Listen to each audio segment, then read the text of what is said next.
And so, ladies and gentlemen, it's now for me to pass over to a man. They're really making you work half your money here, aren't they?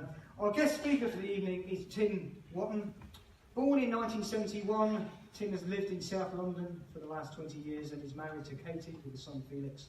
Tim is a full-time communications consultant, award-winning author, international public speaker, and has played field hockey for England. His eyes and heart have been opened by his health struggle with cystic fibrosis and CF-related diabetes, which has been a huge factor in his life, but not one that defines his life. Ladies and gentlemen, Tim Wotton.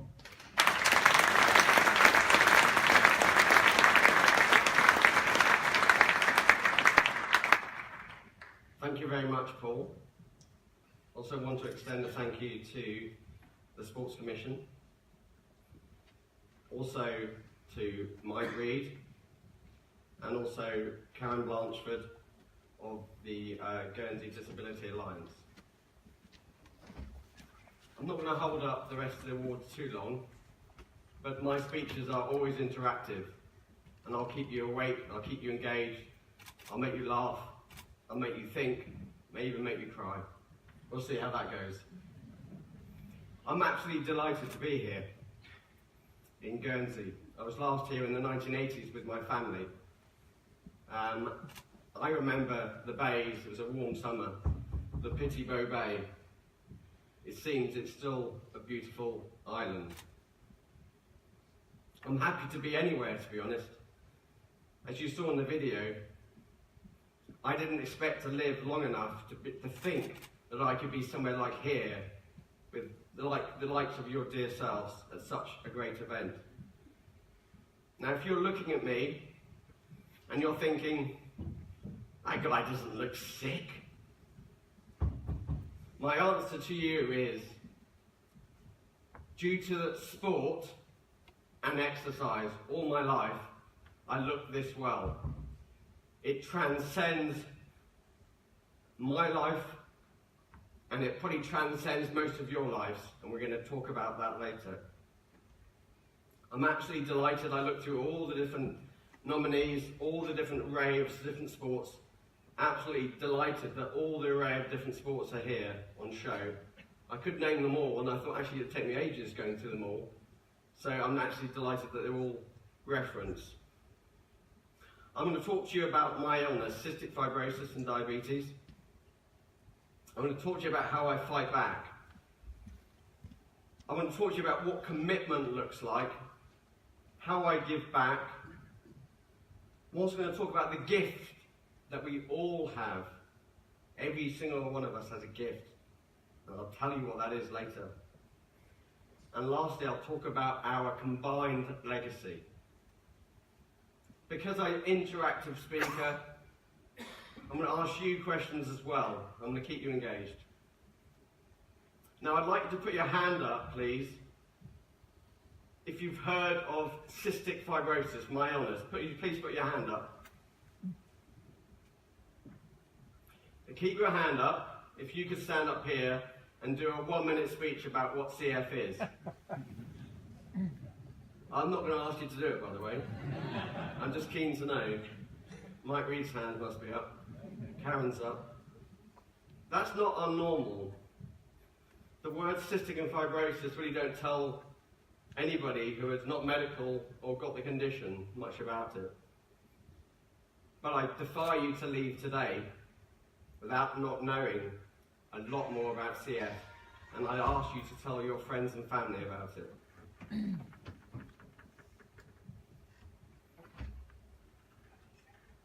It works, Paul.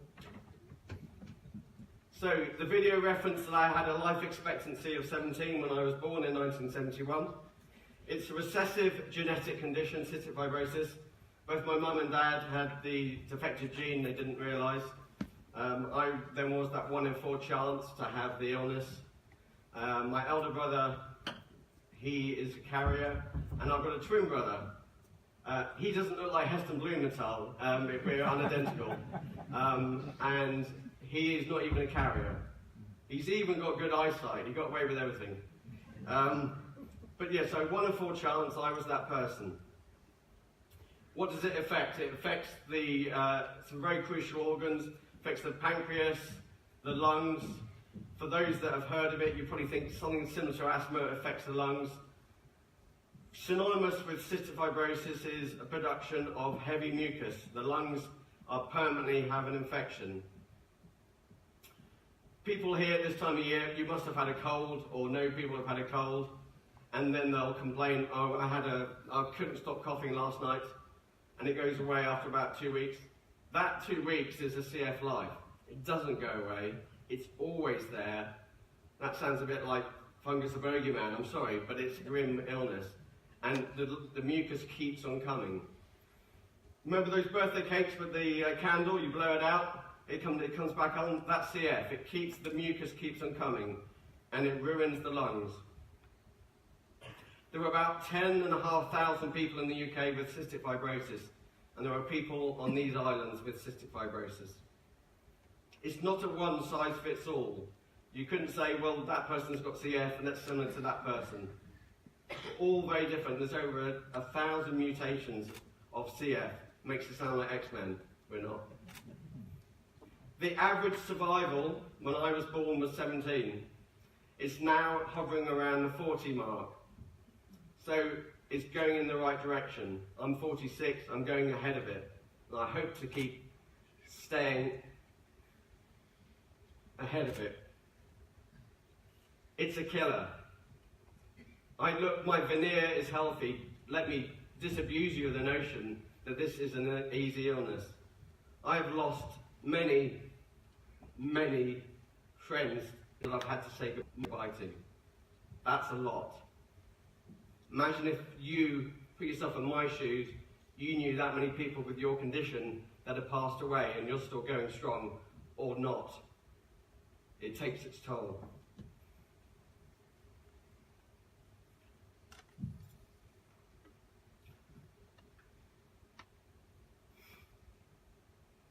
The term cystic fibrosis, I'm going to give you a different term, 65 roses. Easier to remember, and then tomorrow, if you've had a few drinks, you'll go, that guy spoke about an illness, 65 roses. Oh, that sounds like cystic fibrosis. That's easier to remember. All my life I've battled hard, and you'll see exactly what that battle looks like, to defy a condition that barely anyone can pronounce. Or I say the word cystic, and they barely get to the next word, fibrosis. But 65 roses is what I'd like you to remember.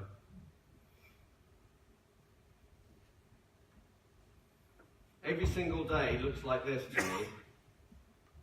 This is my day in the life of.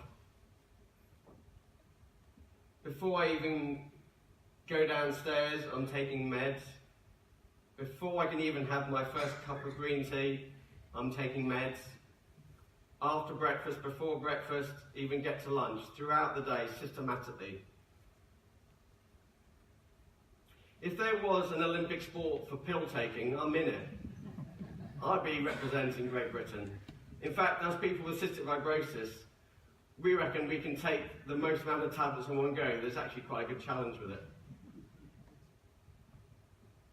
And luckily, they're all different colours, so you get used to the different tablet colours. But what you've got there is a mix of tablets, nebulizers, inhalers, insulin for my diabetes, which was a side effect of my cystic fibrosis.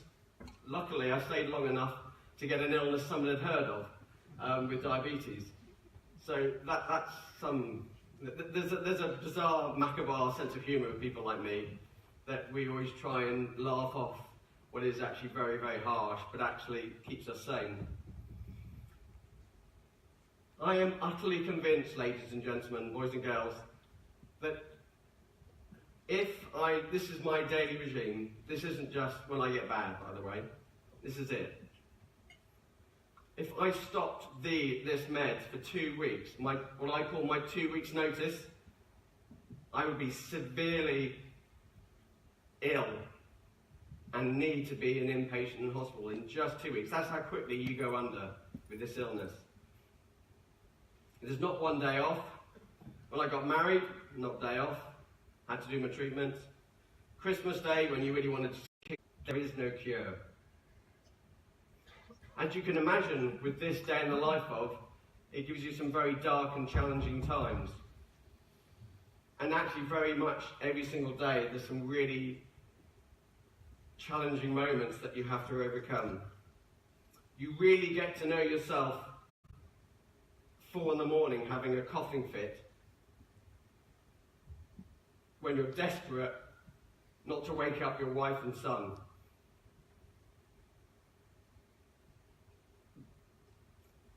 That's when you find out who you really are. There is a natural progression, or I could say regression, to cystic fibrosis. The lungs get so infected, we cough a lot. The lungs get so infected that normal IV treatments cannot manage it anymore. Then you need to be on oxygen full time. Your last chance saloon is a lung transplant if you can get a donor, and even then you may get a rejection of that organ.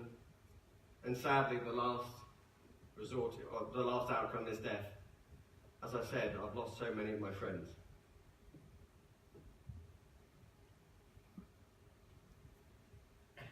It's very much an invisible condition. Here I am, Tim Wotton, look relatively well in my day-to-day life as a business consultant in the oil and gas industry. No one ever knows. I tell people on a need-to-know basis. But much of CF is hidden under the surface. Now you could see me and think, well, he'll just complain all day because it's a lot on his plate. But actually, what CF has taught me is that no one leads a charmed life. We all have our crosses to bear. Every one of you, if you were being to stand here, you would say something or more about you that you know you've had to overcome and endure. Most of us need to be determined and resilient. Particularly our sports people in this room have had to overcome all different types of obstacles to be here. But they cannot do it alone. We all need support. No one can achieve what they've achieved on their own.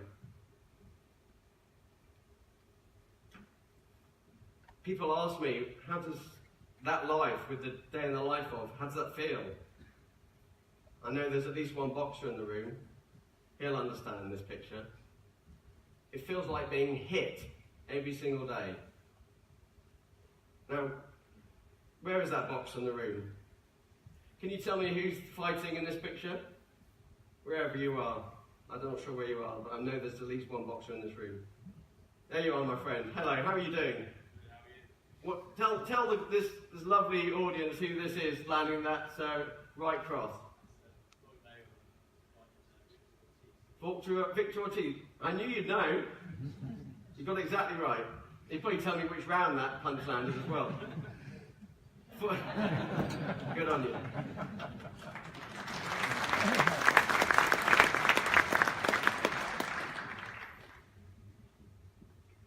I feel like I'm in a constant fight. And you'll understand what that feels like. As Mike Tyson said, everyone has a plan until they get hit, yeah? Okay? The difference is that Mayweather, when he wins that fight and many other fights, he's 50-0, though he's probably 49-0 because the last one doesn't really count. His reward at the end is all the money he could ever expect and a championship belt. My reward at getting up after being punched down by this illness every single day is life itself. That's what I fight for. But how do I fight back? How have I cheated death? If any of you wanted to pen a novel that's your memoir, pen your memoir, how many people here would have as a first title, How Have I Cheated Death? Maybe not many of you. That was exactly what I felt. There's a wonderful quote by Mark Twain, and Mark Twain had some wonderful quotes. Most of you will know it, you may not know it's attributed to him. It sums me up, but it also sums up quite a lot of you in the sports that you do, and you'll know this. And his quote is, it's the size of the fight in the dog that is exactly what I'm about. Get up and go again. Mentally, if I was to reach into the wardrobe every day, there's 2 t-shirts I could put on. One says victim, one says survivor. I pick up the one that says survivor. It's a mental state of affairs.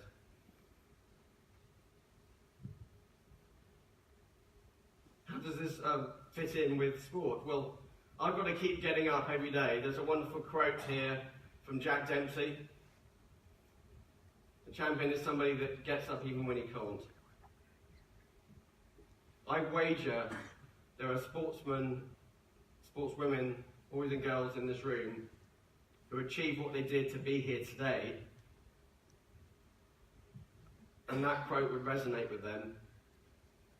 The opposition looked too good, they were feeling rough, they had an injury, they got back up, and they kept winning. That's what it's all about. My link to sport is the next one.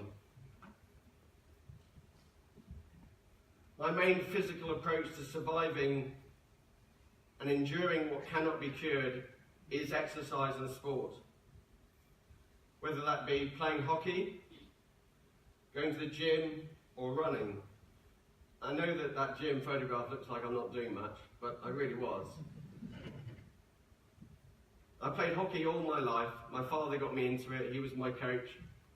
I played throughout all different age groups. I was lucky enough to represent England juniors. Went to Germany. Played against Germany, Holland and France in the tournament. And I was also picked for England under-18s. That was quite a while ago. But actually that sport gives me so much. I kept playing it, even when my lung function at university defeated me. Sport has saved me and has kept me alive. I wouldn't be here speaking to you today without sport. It's a matter of life and death. Even playing sport now, whether it's going to the gym, on the treadmill, playing the odd vets game, it feels like my Everest moment. Because my lungs, even though the veneer looks healthy, my lungs, some days getting up a flight of stairs is too much for me. And then I walk out on a hockey pitch. The two don't match up, but I still do it. But it gives me a sense of self-esteem. I've been keeping up with my peers. And that's what keeps me going. It's not just dark moments. As a diabetic, when you're playing sport, your blood sugar levels drop. You have to mitigate against that. And there are some funny moments where you need some blood to check your blood sugar levels, and those that are diabetic in the room would understand this. You have a bit of kit to do that, but you've got to prick your finger to get that blood. Just before half-time in a league game, about 6-7 years ago, I got involved in a challenge that cut my hand, not badly, but just enough that there was some blood. And my first thought was, great, because that's what I need just at half-time to check my blood sugar levels. Excellent. It had to be there, it's a bit dark. But that's what the mindset is. You try and make light of situations. Most of my finest moments and achievements are linked to sport. That's how precious it is to me. I no doubt feel that a lot of you guys in the room, whatever age you are, would have already think that and believe that. Whether it's playing for England, being the club captain of my hockey club in London, it's how I met my wife. It's a very social sport. I was coached by my father when I was a junior. I now coach my 10-year-old son. These are really huge milestone moments in my life, all linked back to sport. And now I'm going to make this extra interactive by getting you to feel how I feel when I'm playing any form of exercise or sport. It is really, really tough. The lungs don't cooperate, Again, if you've just had that cold, imagine you get back onto a sporting field when your lungs are that bad. That's the CF life. To do that, we've got this straw challenge, straw feed challenge. There are straws on all your tables. This won't take long. I really would appreciate you getting involved. And what we'd like you to do for just 1 minute is grab a straw from the middle of the table, please, and you're going to put it in your mouth and start breathing. And when I say go, you're going to hold your nose and keep holding your nose for that 1 minute, and then you'll get an idea how it feels to have a pair of CF lungs. So everybody ready? Got the straw in their mouth? Ooh. And then ready with your hand, your fingers, ready to hold your nose? Ready, steady, go.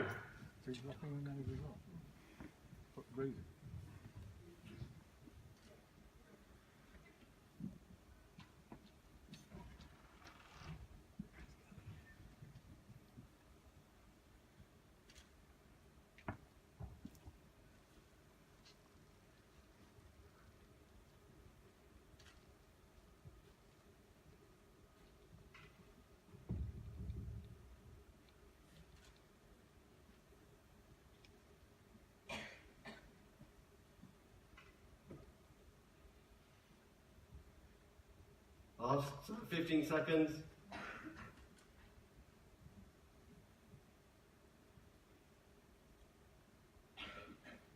Last 5. Nobody expired, please, on me. And we're done.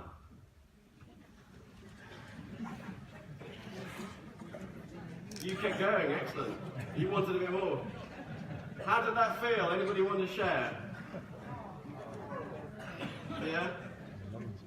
Did it feel, if you were congested from an infection, that you just really struggled to get your lungs to work for you? Yeah, thank you. Just to spread the love, anybody here want to share how they felt? Claustrophobic, thank you. Yeah. Really hard work. Really hard work. Thank you. Well, I really appreciate that you did that challenge with me. Well, I didn't do it. I do it every day.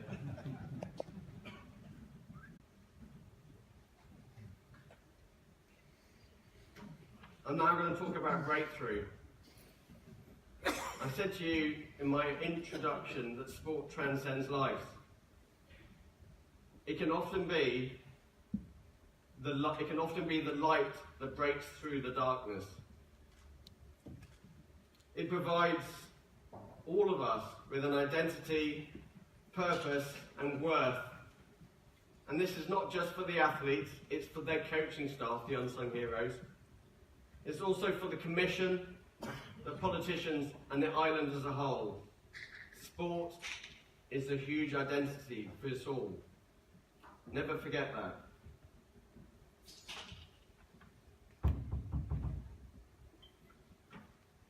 Now, everyone would have heard of David Brailsford. I know there's a lot of cyclists in this audience. He talks about his 1% marginal gains, though actually they've been slightly duped down of late. Hey, but listen, I'm going to show you how my 1% marginal gains to deal with my survival can also be transposed to sport. Every year, everyone makes a New Year's resolution. I don't hold with that. Every single day is a celebration. Every single day is an event. But I start each year going, where are the 1% improvements in my health that I can find? What was I doing last year that wasn't quite good enough that I can just go from good to great with? Now, whether that be getting my diabetes levels even better and not just putting up with what I had last year, it's going flawlessly throughout your commitment to improving those 1% improvements. Because you add up the 1%, small changes make a big difference.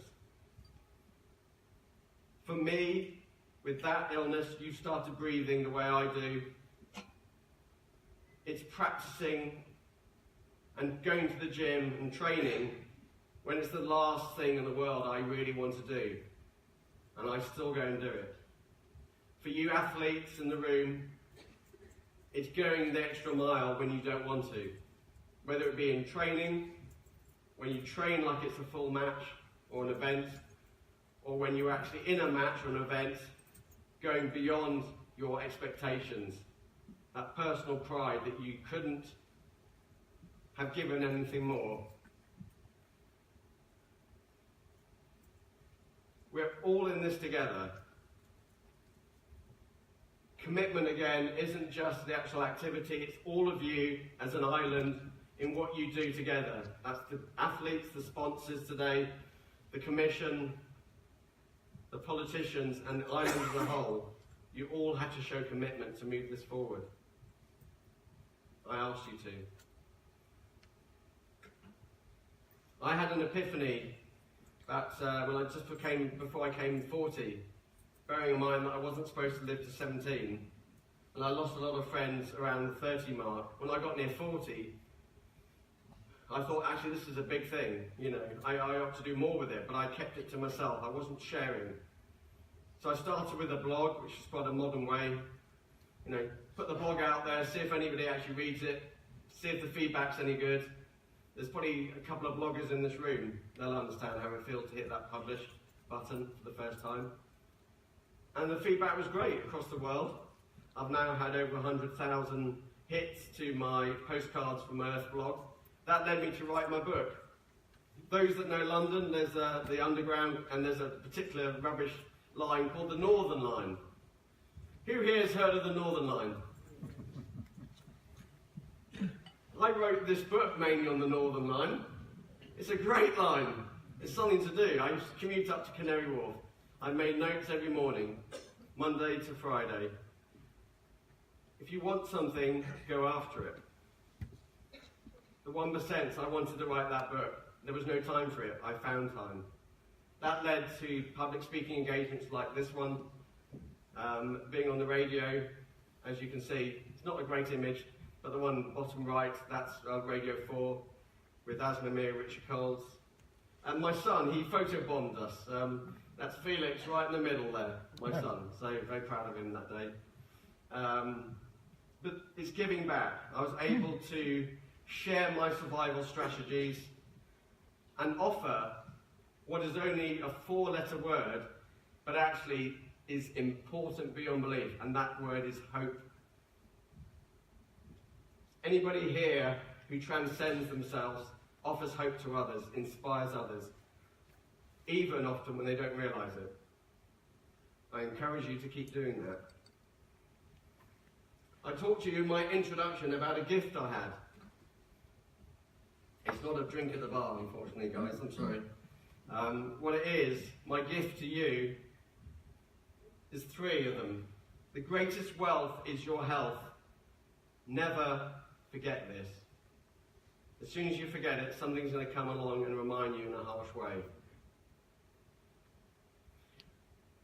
The other part is that we all have access to this gift, and that sport is a gift that keeps on giving. You all know that. The athletes know that. Everybody in this room, sport unites and bonds you. It keeps on giving.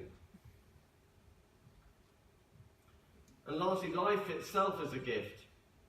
And I ask you the question, what will you do with it? What will you do with that gift of life? Whatever age you are, you've still got a lot to give. I'm conscious of time. Now this fine gentleman, I don't think he needs much introduction, Winston Churchill, this is one of his finest ever quotes, in my mind. You make a living by what you get, you make a life by what you give. I think that's a fine quote. Everyone here in this audience, what will be your lasting legacy?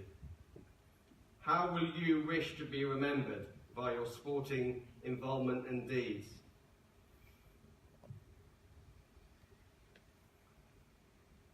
Carpe diem, seize the day. The present moment is all we ever have. Don't regret the past, don't think too much about the future, concentrate on the moment. Let's seize this moment, harness tonight and make a sustained transformational change for sporting achievements in Guernsey. In my eyes, all the nominees tonight have succeeded and are winners. I wish you all the very best, not just tonight, but for the future. Thank you.